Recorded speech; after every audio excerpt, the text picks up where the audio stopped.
Hello. I wanted to talk today about something that I'm really passionate about, and that's the language that's used around FND to do with FND being medically unexplained. FND is not medically unexplained, it's medically misunderstood. And there's a certain language around this that floats around the medical community. Words like medically unexplained.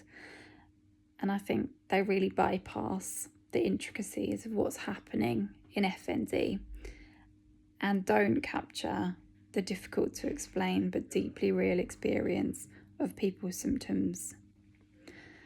That's why my motto is FND isn't medically unexplained, it's medically oh my goodness, FND brain.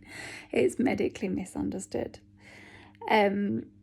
And it is true that there's not one single explanation for why FND occurs. There's multiple reasons and probably multiple different physiological mechanisms that take place.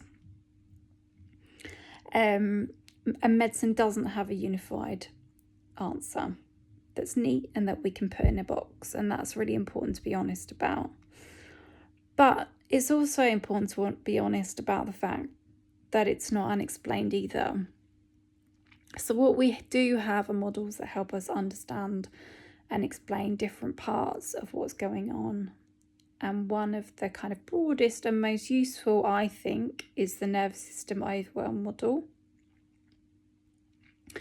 So for many people with FND, the nervous system has been under sustained pressure, whether that be through illness, injury, pain, infection, stress, sensory overload, trauma, repeated threats. It doesn't always have to be trauma, and it doesn't always have to be one clear event. When the nervous system is overwhelmed for long enough, it shifts into survival mode, and in that state, the brain prioritizes protection over precision. So, movement, sensation, speech, balance, and consciousness are all controlled differently when the system is trying to keep you safe from threat. Over time, these protective responses that once made sense, at least to your nervous system, become stuck. And one way to understand this is through neural pathways. So your brain learns through repetition. If we imagine walking through a field of long grass, first time it's slow and difficult, so your body might have the start of symptoms, a little bit of twitching under stress. But if you keep walking that same route, a shortcut gets worn in the grass. So those symptoms become further and further embedded, resulting in more and more symptoms.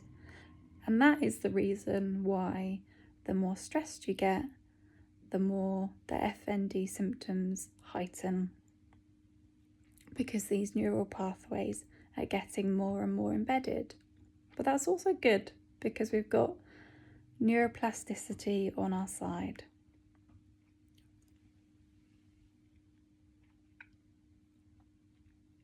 So eventually your feet follow that path automatically, even though it's probably no longer the best route.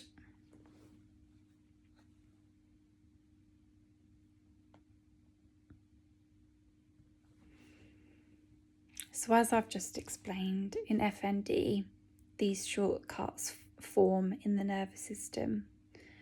Protective patterns become well-worn pathways that can switch on automatically without conscious choice, triggering real physical symptoms. This doesn't mean that the brain is damaged, and doesn't mean that symptoms are imagined. And I think it's really important that we hold those two things, especially in the medical profession. It also doesn't mean that there's one cause that applies to absolutely everyone. What I've given is an overview of my understanding of what can occur and might be more relevant to me because of my experience and history, but I know that it's broadly relevant to many, many people with FND too.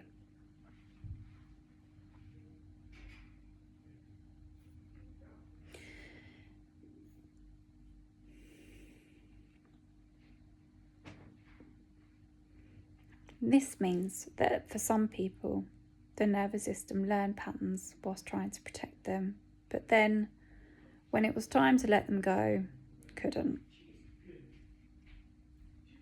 And that's why FND isn't medically unexplained, it's medically misunderstood. And it's also why recovery focuses on restoring safety and regulation and not forcing the body to behave. And in my next video, I'm going to get onto some of the treatments for FND and how we start to restore safety and regulation in the body. Thank you for listening.